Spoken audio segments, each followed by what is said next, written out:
ഇന്ന് നമ്മളോടൊപ്പം ഈ രാവിലെ കേണൽ എസ് ഡിനി, അദ്ദേഹം കരസേനയുടെ മുൻ ഉദ്യോഗസ്ഥനാണ്.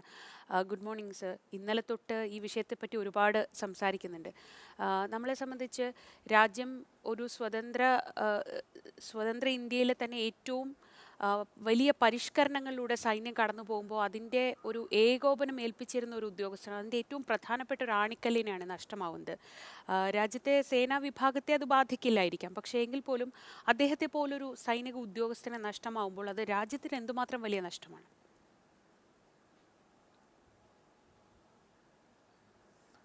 ആദ്യം തന്നെ ശ്രീജ, ഞാൻ general Bipin Rawat, junior warrant officer Pradeep ഉൾപ്പെടെയുള്ള മറ്റ് സേനാംഗങ്ങൾ ഈ ദുരന്തത്തിൽ മരണമടിഞ്ഞ അവരെ എല്ലാവരും സല്യൂട്ട് ചെയ്തുകൊണ്ട് മിസ്സിസ് റാവത്തിനെയും ഓർത്തുകൊണ്ട് ഞാൻ അങ്ങയുടെ ക്വസ്റ്റ്യനിലേക്ക് വരികയാണ്. തീർച്ചയായിട്ടും നമ്മൾ പറഞ്ഞ പോലെ ഇപ്പോൾ ജനറൽ ബിപിൻ റാവത്തിൻ്റെ ചീഫ് ഓഫ് ഡിഫൻസ് സ്റ്റാഫ് അല്ലെങ്കിൽ സേന ഒരു ഏറ്റവും ഹയസ്റ്റ് പോസ്റ്റിലോട്ട് വന്നത് തന്നെ ഒരു വലിയൊരു പരിഷ്കരണത്തിൻ്റെ ഭാഗമായിട്ട് തന്നെയാണ്. CDS എന്ന് പറയുന്നത് അത് വലിയൊരു നമ്മളെ സ്വതന്ത്ര ഭാരതത്തിൻ്റെ കഴിഞ്ഞിട്ടുള്ള ഒരു ഏറ്റവും വലിയ ഒരു പല തീരുമാനങ്ങളിൽ ഒരു തീരുമാനമായിട്ട് നമുക്കിതിനെ കാണാം. ആ തീരുമാനത്തിൻ്റെ ഭാഗമായിട്ട് തന്നെ അദ്ദേഹം കുറേ കാര്യങ്ങൾ ചെയ്തുകൊണ്ടിരിക്കുകയായിരുന്നു.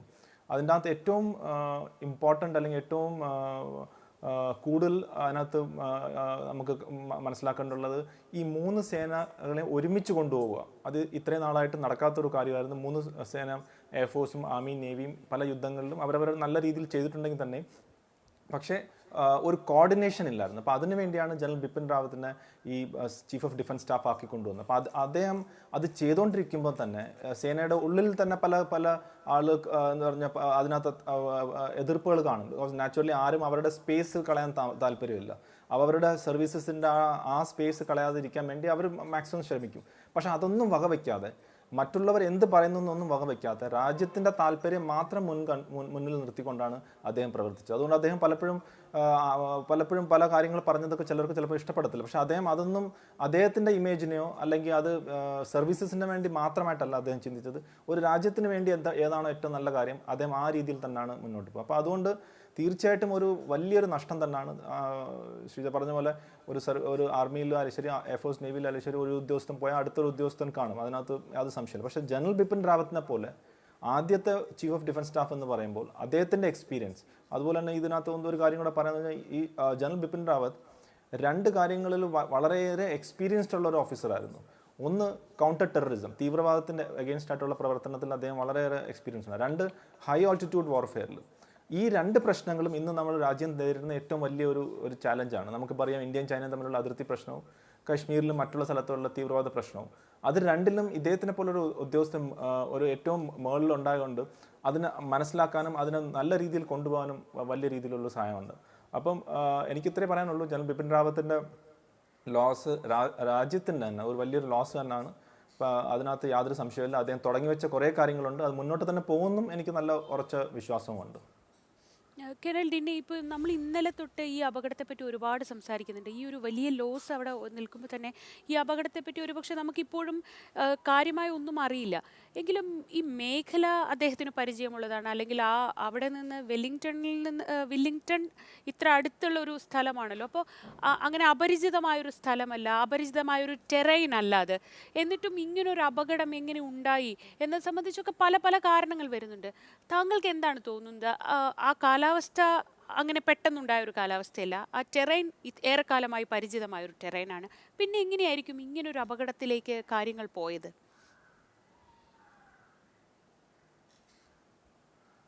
അത് തന്നെയാണ് വലിയൊരു ഒരു ചോദ്യം തന്നെയാണ് ശ്രീജ. ഞാൻ ഇതേ സ്ഥലത്ത് വെല്ലിംഗ്ടണിൽ, ഞാൻ അവിടെ ഡിഫൻസ് സർവീസ് സ്റ്റാഫ് കോളേജിൽ ഒരു ഫാക്കൽറ്റി ആയിട്ട് ഞാൻ 2 വർഷം സേവനം അനുഷ്ഠിച്ചിട്ടുണ്ട്.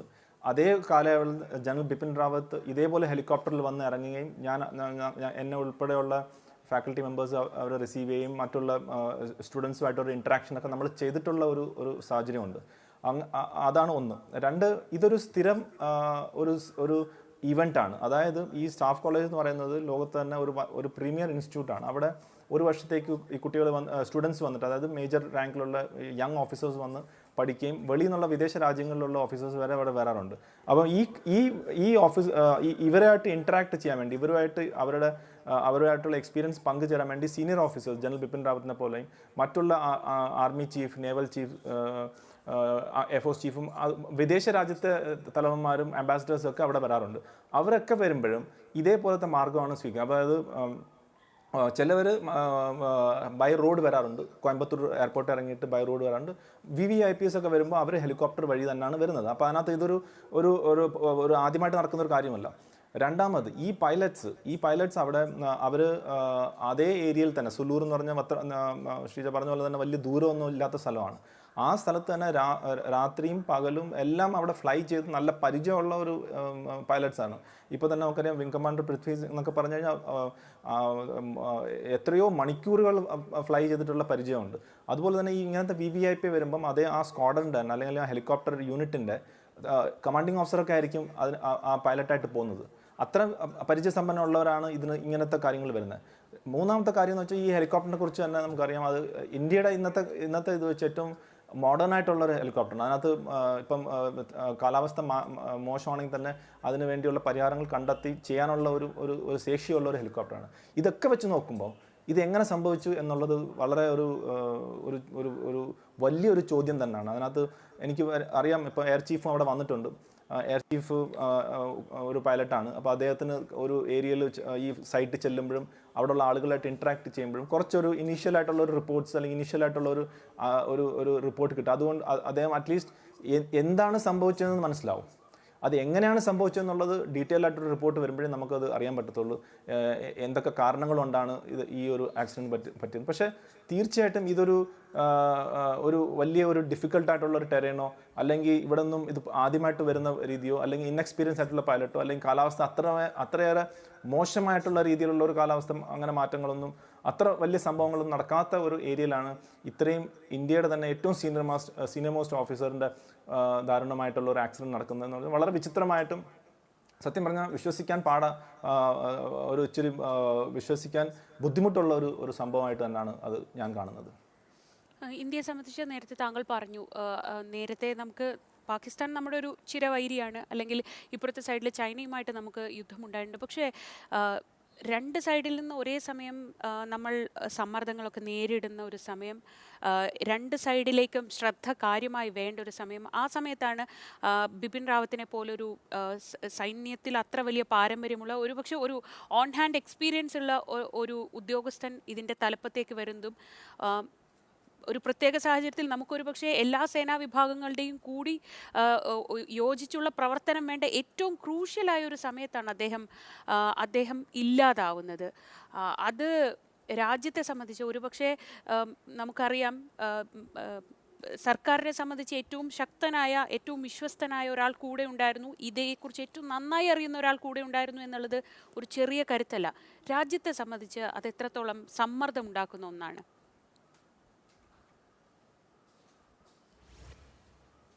ഞാൻ നേരത്തെ പറഞ്ഞ പോലെ ജനറൽ ബിപിൻ റാവത്ത് ഇത്രയേറെ എക്സ്പീരിയൻസ്ഡ് ആയിട്ടുള്ള ഒരു ഓഫീസർ. ഇപ്പം എനിക്ക് നമ്മളെ സേന, ആർമി, എയർഫോഴ്സ്, നേവി അലച്ചിട്ട് അതിനകത്തെല്ലാം ഇപ്പോൾ അഡ്മിറൽ ഹരികുമാർ സാറിനെ പോലുള്ളവരൊക്കെ ചീഫായിട്ട് വരുന്നുണ്ട്. അപ്പോൾ അതേപോലത്തെ എക്സ്പീരിയൻസ് ആയിട്ടുള്ള ആളുകൾ നമ്മളിൽ ഉണ്ട്, അതിനകത്ത് യാതൊരു സംശയമില്ല. കോമ്പാറ്റ് എക്സ്പീരിയൻസ് ആയാലും ശരി, യുദ്ധങ്ങളിൽ പങ്ക് ചെയ്താലും ശരി, അങ്ങനെയൊക്കെ ഉള്ള വളരെ ഏറെ സ്കോളർലി ആയിട്ടുള്ള ജനറൽസ് ആയാലും അവരെല്ലാം ഉണ്ട്. അതിനകത്തൊന്നും ഒരു സംശയമില്ലാത്ത കാര്യമാണ്. പക്ഷേ ജനറൽ ബിപിൻ റാവത്തിൻ്റെ ഒരു പ്രത്യേകത എന്ന് പറഞ്ഞു കഴിഞ്ഞാൽ, ഞാൻ നേരത്തെ പറഞ്ഞ പോലെ ഈ കൗണ്ടർ ടെററിസം ആയാലും ശരി, ഹൈ ഓൾട്ടിറ്റ്യൂഡ് ആയാലും ശരി, അതുപോലെ തന്നെ അദ്ദേഹത്തിൻ്റെ അക്കാഡമിക് സൈഡിലും അദ്ദേഹം വളരെയേറെ ഒരു സ്ട്രാറ്റജിക് തിങ്കർ ആയിരുന്നു. അപ്പോൾ അങ്ങനെയുള്ള ഒരു ജനറലായിരുന്നു അദ്ദേഹം. അപ്പോൾ അതുപോലെ തന്നെ ആദ്യത്തെ ചീഫ് ഓഫ് ഡിഫൻസ് സ്റ്റാഫ് എന്ന് പറയുമ്പോൾ അദ്ദേഹത്തിന് മുൻപ് ഒരു ഉദാഹരണമായിട്ട് നോക്കാൻ ആരുമില്ലായിരുന്നു. അദ്ദേഹം തന്നെയാണ് ഒരു പാതയിൽ പൊയ്ക്കൊണ്ടിരിക്കുന്നത്. അപ്പോൾ അതുപോലെ തന്നെ അടുത്ത വർഷം ഏകദേശം ഒരു ജൂൺ ആകുമ്പോഴത്തേക്ക് ശ്രീജ പറഞ്ഞ പോലെ ഈ സംയുക്ത കമാൻഡ് എല്ലാവരെയും ഒരുമിച്ച് കൊണ്ടുവരാനുള്ള രീതിൻ്റെ ഏകദേശം ഒരു രൂപം അത് പൂർണ്ണത്തെ ഒരു കംപ്ലീറ്റ്നെസ്സിലേക്ക് പൊയ്ക്കൊണ്ടിരിക്കുകയായിരുന്നു. പക്ഷേ എന്നിരുന്നാലും എനിക്ക് നല്ല വിശ്വാസമുണ്ട് നമ്മുടെ സിസ്റ്റത്തിൻ്റെ, നമ്മളെ ആർം ഫോഴ്സസിൻ്റെ ആ ടോപ്പ് ജനറൽസിൻ്റെ അവരുടെ ക്യാപ്പബിലിറ്റിയും ജനറൽ ബിപിൻ റാവത്ത് തുടങ്ങി വെച്ച കാര്യത്തിൽ അതിന് ഒരു കുറവോ അല്ലെങ്കിൽ അതിനൊരു വലിയൊരു മാറ്റമോ സംഭവിക്കാൻ യാതൊരു സാധ്യതയില്ലെന്ന് തന്നെയാണ് എൻ്റെ ഒരു വിശ്വാസം.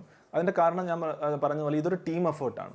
അപ്പോൾ ജനറൽ ബിപിൻ റാവത്ത് കുറേ വിഷൻ കൊടുത്തിട്ടുണ്ടെങ്കിൽ തന്നെയും അതിന് മുന്നോട്ട് കൊണ്ടുപോകാനുള്ള കഴിവും അതിനുള്ള ആർജവും നമ്മളെ സീനിയർ ഓഫീസേഴ്സിനുണ്ട്. അതുകൊണ്ട് അത് കണ്ടിന്യൂ ചെയ്യും. പക്ഷേ എന്നിരുന്നാലും അങ്ങയുടെ ലാസ്റ്റ് സ്റ്റേറ്റ്മെൻറ്റ് പറഞ്ഞതുപോലെ അതൊരു ജനറൽ ബിപിൻ റാവത്തിൻ്റെ ഈ ഒരു ഒരു ഡെത്ത് എന്ന് പറയുന്നത് തീർച്ചയായിട്ടും രാജ്യത്തിനെ സംബന്ധിച്ചോളം ഏറ്റവും നല്ല ഒരു സീനിയർ മിലിറ്ററി ഓഫീസറിൻ്റെ നഷ്ടം തന്നെയാണ്. ജനറൽ ബിപിൻ റാവത്തിന് പകരം ജനറൽ ബിപിൻ റാവത്ത് മാത്രമേ ഉണ്ടായിരുന്നുള്ളൂ എന്നാണ് എനിക്ക് പറയാനുള്ളത്.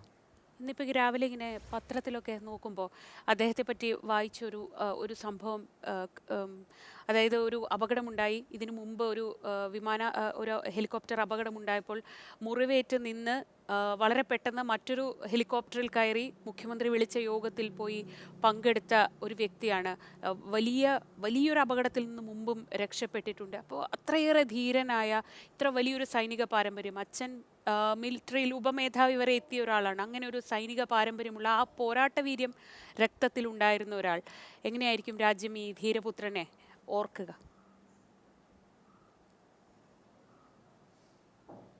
തീർച്ചയായിട്ടും ഞാൻ നേരത്തെ പറഞ്ഞ പോലെ ചിലവർ ജനിക്കുന്നത് തന്നെ ഒരു സൈനികൻ ആവാൻ വേണ്ടി മാത്രമാണ്. He was born to be a soldier എന്ന് പറയും. അദ്ദേഹം ജനിച്ചതും ഒരു സൈനിക കുടുംബത്തിലാണ്. അങ്ങ് പറഞ്ഞ പോലെ അദ്ദേഹത്തിൻ്റെ അച്ഛനും ഒരു ജനറലായിരുന്നു. അദ്ദേഹത്തിൻ്റെ അച്ഛൻ്റെ അതേ യൂണിറ്റിൽ തന്നെയാണ് ഇദ്ദേഹം കമ്മീഷൻ കിട്ടിയത്, ഗോർഖാസിൻ്റെ റെജിമെൻറ്റിൽ. അദ്ദേഹം മരണം വന്നതും ഒരു സൈനിക ഡ്യൂട്ടി ചെയ്തുകൊണ്ട് തന്നെയാണ്. അപ്പോൾ ഇതേപോലത്തെ ഉള്ള ഒരു ലൈഫ് നമ്മൾക്ക് എനിക്ക് പെട്ടെന്ന് ആരുടെയും ഓർമ്മ പോലും വരുന്നില്ല ഇങ്ങനത്തെ ഒരു ലൈഫ് ഉണ്ടായിരുന്നത്. രണ്ടാമത് അദ്ദേഹം നമ്മുടെ ഭാരതത്തിൻ്റെ ആദ്യത്തെ ചീഫ് ഓഫ് ഡിഫൻസ് സ്റ്റാഫാണ്. അപ്പോൾ ആ ഒരു പാരമ്പര്യം. പിന്നെ അദ്ദേഹം ചെയ്യാത്ത കോഴ്സുകളൊന്നുമില്ല. എല്ലാ വിദേശ രാജ്യത്തിൽ വരെ അദ്ദേഹം കോഴ്സുകൾ ചെയ്തിട്ടുണ്ട്. ഇത് കൂടാതെ അങ്ങ് പറഞ്ഞ പോലെ ഒരു ആക്സിഡൻറ്റ് 2015 എൻ്റെ ഓർമ്മ ശരിയാണെങ്കിൽ അതൊരു ആക്സിഡൻറ്റ് നടന്നിട്ട് ഇമീഡിയറ്റ്ലി അടുത്ത കാര്യത്തിലേക്ക് അദ്ദേഹം മുന്നോട്ട് പോയിക്കൊണ്ടിരിക്കുകയായിരുന്നു. അപ്പം ഒരു എക്സാമ്പിളായിരുന്നു അദ്ദേഹം. ഒരു മറ്റുള്ള യങ് ഓഫീസേഴ്സിന് എങ്ങനെയാണ് ഒരു സീനിയർ ഓഫീസർ അല്ലെങ്കിൽ ഒരു മിലിറ്ററി ഓഫീസർ ആവണം, അതിൻ്റെ ഒരു ഉത്തമ ഉദാഹരണമായിരുന്നു അദ്ദേഹം. അപ്പോൾ ഈ ഒരു ചെറിയ പ്രതിസന്ധികളൊന്നും അദ്ദേഹത്തിന് എഫക്റ്റ് ചെയ്തില്ല. അതുകൊണ്ട് തന്നെ പല കാരണങ്ങളും വെച്ച് അദ്ദേഹത്തിന് വളരെയേറെ രൂക്ഷമായിട്ട് വിമർശനങ്ങൾ നേടേണ്ടി വന്നപ്പോഴും അതൊന്നും വകവയ്ക്കാതെ അദ്ദേഹത്തിൻ്റെ ഒരു ഇമേജോ അദ്ദേഹത്തിന് മറ്റുള്ള അദ്ദേഹത്തിനൊരു ടാസ്ക് ഉണ്ടായിരുന്നു. ആ ടാസ്ക് എല്ലാവരെയും ഒരുമിച്ച് കൊണ്ടുപോവുക, ഈ ആം ഫോഴ്സസിന് അതിനുവേണ്ടിയുള്ള ഒരു തിയേറ്റർ കമാൻഡ് എന്ന് പറയുന്ന ഒരു സിസ്റ്റത്തിനെ ഇംപ്ലിമെൻറ്റ് ചെയ്യുക എന്നുള്ളത് മാത്രമായിരുന്നു. അതുപോലെ തന്നെ ഭാരതീയ സേനയുടെ ഉള്ളിൽ തന്നെ കുറേ റിഫോംസിൻ്റെ ആവശ്യമുണ്ട്.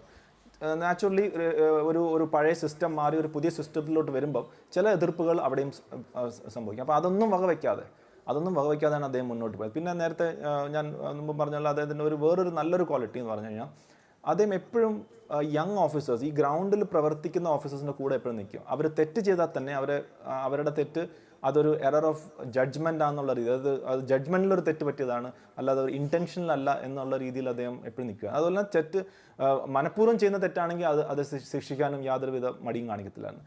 അതുകൊണ്ട് എല്ലാമായിട്ട് അദ്ദേഹം ഒരു ഐഡിയൽ ആയിട്ടുള്ള ഒരു സീനിയർ ഓഫീസർ മാത്രമല്ല, ഒരു ഓഫീസർ എന്ന നിലയിലും പാരമ്പര്യമുള്ള ഒരു ഓഫീസർ എന്ന നിലയിലും ഏത് വിധത്തിൽ നോക്കിയാലും ഭാരതത്തിൻ്റെ ഹിസ്റ്ററിയിൽ അദ്ദേഹം ഒരു വലിയൊരു സ്ഥാനം തന്നെ എപ്പോഴും കാണും എന്നാണ് എനിക്ക് പറയാനുള്ളത്.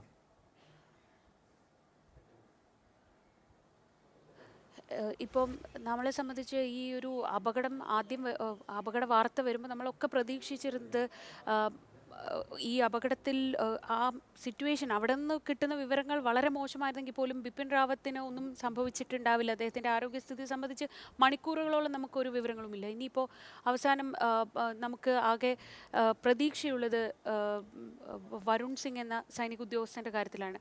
ഇതോടൊപ്പമാണ് നമ്മൾ കേരളത്തിൻ്റെ ഒരു സൈനികൻ, കേരളത്തിൻ്റെ ഒരു പുത്രൻ, അങ്ങനെ കൂടി ഒരു നഷ്ടമുണ്ട്. നമുക്ക് എനിക്ക് തോന്നുന്നത് പ്രദീപിന് കൂടി ഒരു ആദരാഞ്ജലികൾ അർപ്പിച്ചുകൊണ്ട് നമുക്ക് ഈ സംസാരം അവസാനിപ്പിക്കാൻ തോന്നുന്നു. വളരെ കുറച്ച് നാൾ മുൻപ് മാത്രമാണ് നാട്ടിൽ വന്നു പോയത്. എങ്ങനെയാണ് അദ്ദേഹത്തെക്കുറിച്ചുള്ള വിവരങ്ങൾ കിട്ടുന്നത് താങ്കൾക്ക്? തീർച്ചയായിട്ടും ജൂനിയർ വാറണ്ട് ഓഫീസർ പ്രദീപ് സാബിനെ കുറിച്ച് എൻ്റെ അച്ഛനും ഒരു എയർഫോഴ്സ് ഉദ്യോഗസ്ഥനായിരുന്നു. അപ്പോൾ ഞാനും ഒരു എയർഫോഴ്സ് കുടുംബത്തിലാണ് വളർന്നതാണ്. അപ്പോൾ തീർച്ചയായിട്ടും എനിക്ക് ആ വിയോഗത്തിൽ എനിക്ക് മനസ്സിലാക്കും എന്താണ് അവരുടെ വീട്ടിൽ ഇപ്പോൾ നടക്കുന്നതെന്നുള്ളതിനെ കുറിച്ചുള്ള വ്യക്തമായ ഒരു ധാരണ എനിക്കുണ്ട്. അപ്പോൾ അതുകൊണ്ട് അത് തീർത്തും നമുക്കിപ്പം ഞാൻ എപ്പോഴും പറയുന്ന ഒരു കാര്യം തന്നെയാണ്, ഈ ഒരു കുടുംബം തന്നെയാണ് ഏറ്റവും വലിയ ഒരു നഷ്ടം സഹിക്കുന്നത്. ഇപ്പോൾ രാജ്യത്തിൻ്റെ നഷ്ടം തന്നെ ആണെങ്കിലും ആ ഒരു സൈനികൻ പോയി കഴിയുമ്പോൾ ഏറ്റവും കൂടുതൽ നഷ്ടം ബോധ്യപ്പെടുത്തുന്ന അച്ഛൻ, അമ്മ, ഭാര്യ, മക്കൾ and brothers and sisters of course. അങ്ങനത്തെ ഉള്ള ഒരു കുടുംബം. അപ്പോൾ ആ ഒരു കുടുംബത്തിന് എനിക്ക് സല്യൂട്ട് തന്നെയാണ് എനിക്ക് ചെയ്യാനുള്ള, എനിക്ക് ചെയ്യാൻ നമ്മളെപ്പോലെ എല്ലാവർക്കും ചെയ്യാൻ പറ്റുന്നതും. അതുപോലെ തന്നെ ആ കുടുംബത്തിന് നമ്മുടെ സർക്കാരും നോക്കും എന്നുള്ള വിശ്വാസം, സമൂഹത്തിൽ ഒരു സ്ഥാനം എപ്പോഴും കാണുമെന്നുള്ള വിശ്വാസത്തിലും.